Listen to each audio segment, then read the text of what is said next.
কারিগরি শিক্ষা অধিদপ্তরের নিয়োগ পরীক্ষায় আপনারা যারা অংশগ্রহণ করবেন, আপনাদের নিমিত্তে গত দিন আমরা এই ম্যাথমেটিক্সের প্রিপারেশনের অংশ হিসাবে বেশ কিছু সাজেশন আমরা দিয়েছিলাম।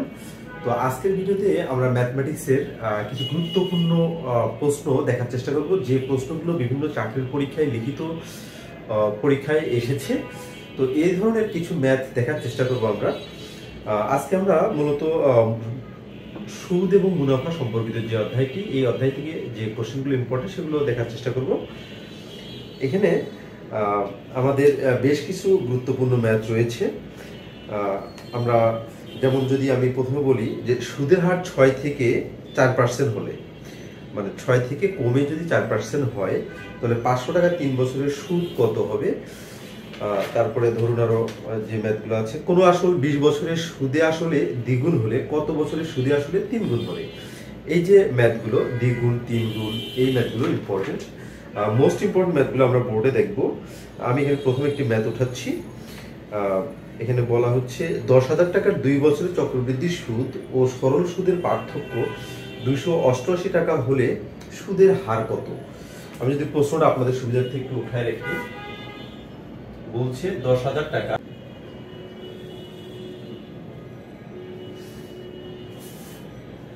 আমাদের যেহেতু লিখিত কোশ্চেন, সুতরাং প্রশ্নটি আমরা কমপ্লিটলি করার চেষ্টা করব। আপনারা যারা যারা পাবেন, আপনারা একটু যদি পান সেক্ষেত্রে অবশ্যই আমার এই ভিডিও কমেন্ট বক্সে কমেন্ট করে ফেলুন অতি দ্রুত। আমি আপনাদেরকে কয়েক সেকেন্ড টাইম দিচ্ছি, এরপরে ম্যাথটি আমি করে দিব। মূলত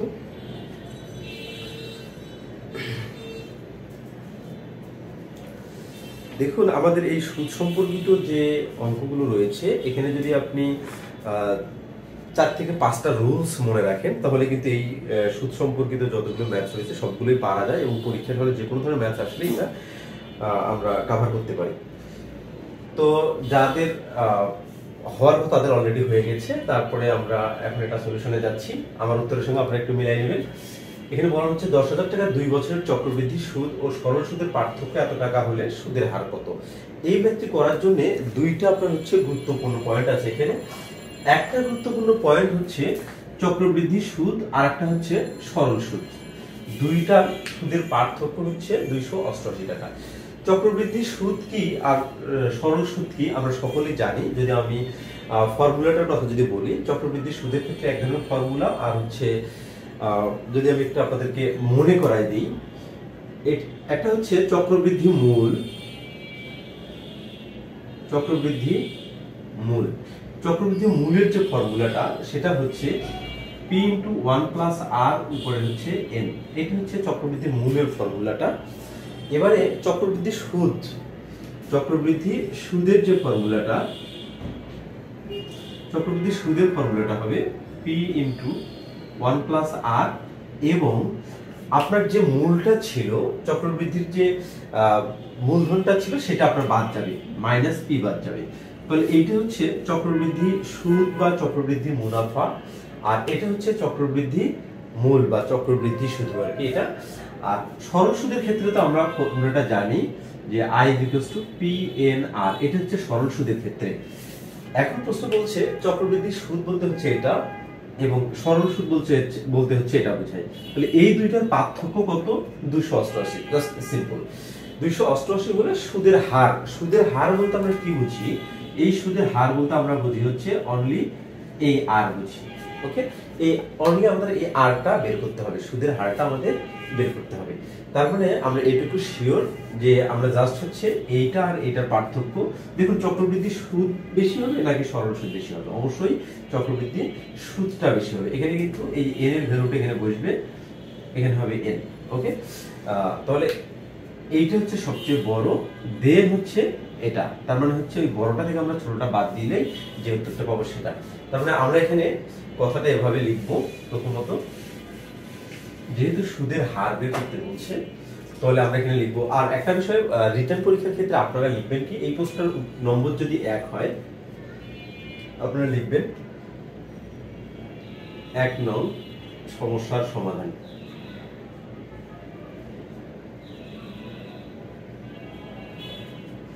এভাবে আপনাদেরকে লিখতে হবে পরীক্ষার হলে। ওকে, এখন আপনারা জাস্ট ম্যাথটার পরিচয় দিবেন। লিখবেন ধরি, কি ধরবো, এই যে সুদের হার, সুদের হার আর আপনি ধরলেন। তারপর আর কি কি দেয়া আছে, আসল দেয়া আছে, আসল পি আপনার 10,000 টাকা দেয়া আছে। তারপর ধরেন আপনার সময় দেয়া আছে, সময় এন সমান সমান কত দেয়া আছে, 2 বছর। ওকে, তারপরে আপনার মুনাফা পার্থক্য, শুধু পার্থক্য লিখলেই হবে, পার্থক্য লিখলেই হবে কত, 288 টাকা। এইটুকু আপনাদের দেয়া আছে। এখন আমরা কি লিখবো, এখন লিখবো শর্ত মতে। শর্ত মতে কি, চক্রবৃদ্ধি সুদ, যেটা চক্রবৃদ্ধি সূত্র কত, p ইনটু 1 প্লাস আর উপরে কত n, n মানে কত, সময় কত বছর কথা বলছে এখানে, এই n হচ্ছে 2 বছর, এখানে 2 হবে, মাইনাস p হবে, মাইনাস এইটা হচ্ছে আমাদের এই যে পার্টটা আমরা পাইলাম, এইটা হচ্ছে এই চক্রবৃদ্ধি সুদের পার্টটা। এইখান থেকে যদি আমরা সরল মুনাফার পার্টটা বাদ দিই, সরল মুনাফা আমাদের কত, i equals to p n r, p কত আমাদের, আচ্ছা p সরাসরি বসে দিই, p n r, এটা হচ্ছে সরল মুনাফা আর এটা হচ্ছে চক্রবৃদ্ধি মুনাফা। ওকে, এখন জাস্ট আমরা মানগুলো বসাবো। এই দুটোর পার্থক্য কত আমাদের, 288 এটা। এখন আমরা জাস্ট মানগুলো বসায় ক্যালকুলেশনটা করে দিলে কাজ শেষ মূলত আমাদের। তো পি এর ভ্যালুটা আমাদের কত, পি এর ভ্যালুটা আমি যদি এখানে পি এর মান বসাই দিয়ে যদি কাজ করতে হয় অঙ্কটা অনেক বড় হয়ে যাবে। যদি আমি পি এর মানটা এখানে রেখে যদি কাজ করি তাহলে মানে আরেকটু সহজ হবে। আমরা লাস্টে গিয়ে পি এর মানটা বসাই দিব। পি এর মান কত, আসল 10,000 টাকা। তো পি এর মানটা আমি রেখে দিচ্ছি এখানে। রেখে দেওয়ার আগে দেখুন আপনি এখানে একটা বিষয় বুঝুন, এখানে একটা পার্ট আছে, এই পার্টের মধ্যে পি আছে, এই পার্টের মধ্যেও পি আছে, এই পার্টের মধ্যেও পি আছে, তিনটা পার্টের মধ্যেই আপনার পি আছে। তাহলে আমি পিটা কমন নিতে পারি। ওকে, পিটা আমি কমন নিলাম। কমন এখানে কি থাকে, এখানে থাকে 1 প্লাস আর হোল স্কয়ার। 1 প্লাস আর হোল স্কয়ার মানে কি, square plus 2b plus b square, এই যে 1 এর উপরে স্কয়ার প্লাস সূত্রে 2, a কত 1, b কত r পজিটিভ r স্কয়ার, ছোট বাচ্চার ফর্মুলা এটা। বসানোর পর এখান থেকে তো p চলে গেছে, কি থাকে, এখান থেকে p তো আপনি কমন নিয়েছেনই প্রথমে, তাহলে কি থাকবে আপনার, শুধু 1 থাকবে, মাইনাস 1 থাকবে। ওকে, মাইনাস 1 থাকবে, তাহলে এইটা এমন থাকবে। এরপরে এইখান থেকে তো p চলে গেছে, এখান থেকে p চলে গেছে, কি থাকবে, n আর r থাকবে। n বলতে n এর ভ্যালু কত আমাদের, 2 বছর, তাহলে 2r আমি এখানে বসাতে পারি। এখানে এই মাইনাস 2r। আমি আরেকবার আপনাদেরকে একটু বুঝে বলতেছি বিষয়টা। দেখুন এখানে একটা পার্ট আর দুইটা মিলে একটা পার্ট, এই দুইটা পার্টের মধ্যে দুইটা পদ, এখানে একটা পদ, এখানে একটা পদ, এই পদের মধ্যে পি আছে, এই পদের মধ্যেও পি আছে। আমি দুইটা থেকে পি কমন নিয়েছি এবং এই পার্ট থেকেও আমি পি কমন নিয়েছি, অর্থাৎ তিনটা পার্ট থেকে যদি আমি পি কমন নেই, এইখানে কি থাকে 1 প্লাস আর হোল স্কয়ার, এর ফর্মুলাটা আমি এখানে ইউজ করছি। তারপরে কি থাকে, মাইনাস পি, এই যে মাইনাস, এই পি তো আপনি কমন নিয়েছেন, থাকে কি 1 থাকে, এই 1টা এখানে লিখছি। তারপরে মাইনাস এন পি, এর মান কত, 2 বছর, আর যা আছে তাই থাকলো। ওকে, এটা রাখলাম। রাখার পরে আমরা এখানে কি, এখানে অবশ্যই আপনারা বা ইউজ করবেন।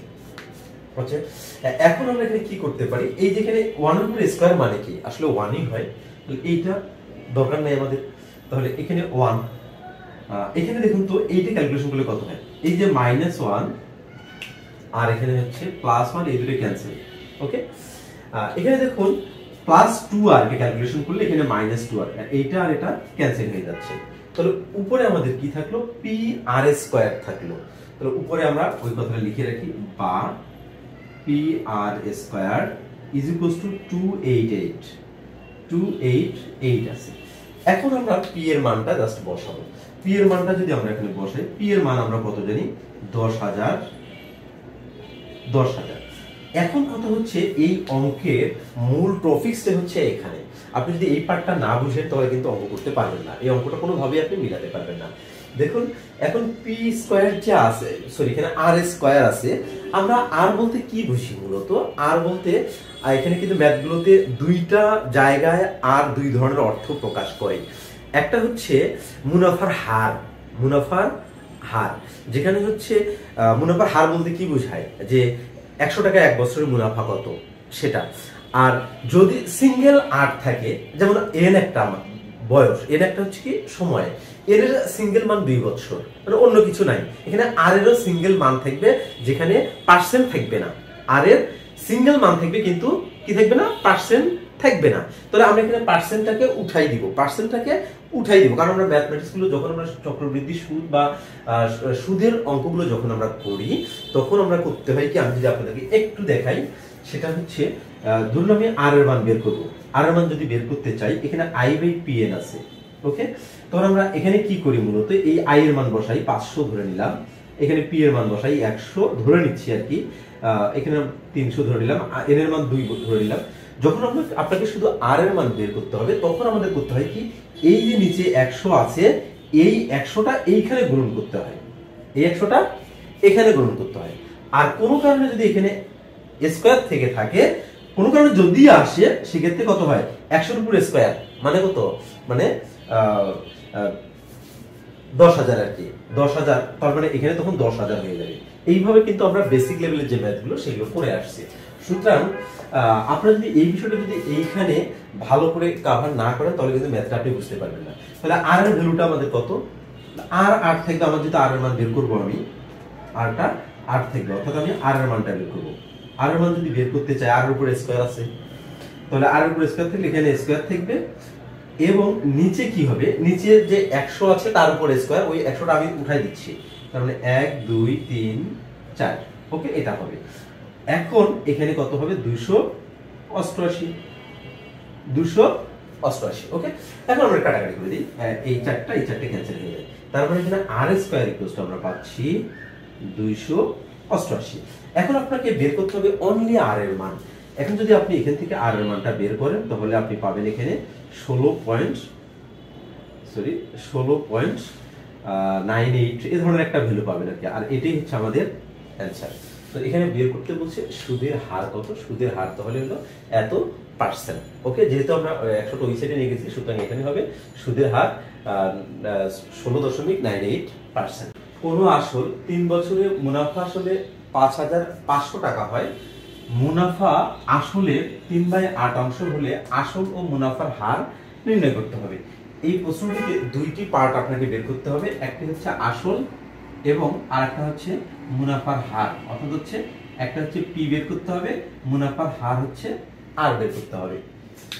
তো এই ধরনের যে ম্যাথগুলো হয়, আমি সবসময় বলে আসি, যদি কোনো প্রশ্নে আপনার কোনো আসল দ্বারা প্রশ্ন শুরু করা থাকে, তাহলে আপনি আসলটা ধরে নেবেন, তাতে আপনার প্রশ্নটা অনেক সহজ হবে। তো এই ম্যাথটি করার জন্য আমরা এখানে লিখব, ধরি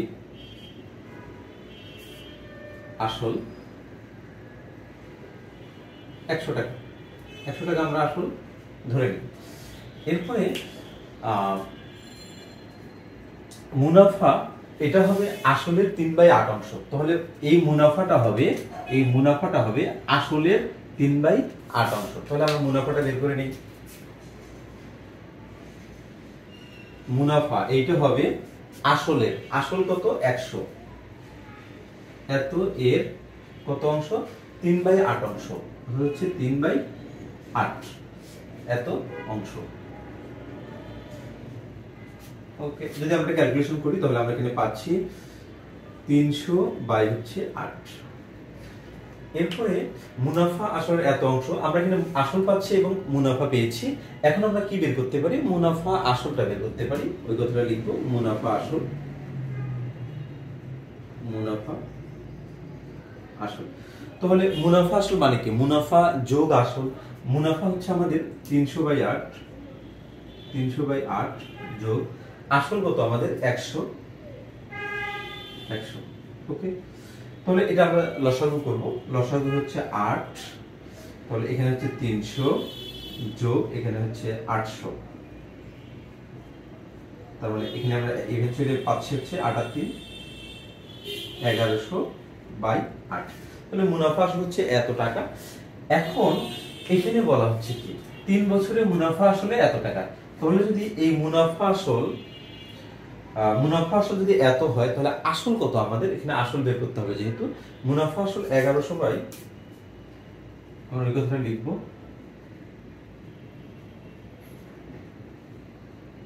মুনাফা আসল 1100 বাই কত 8 টাকা হলে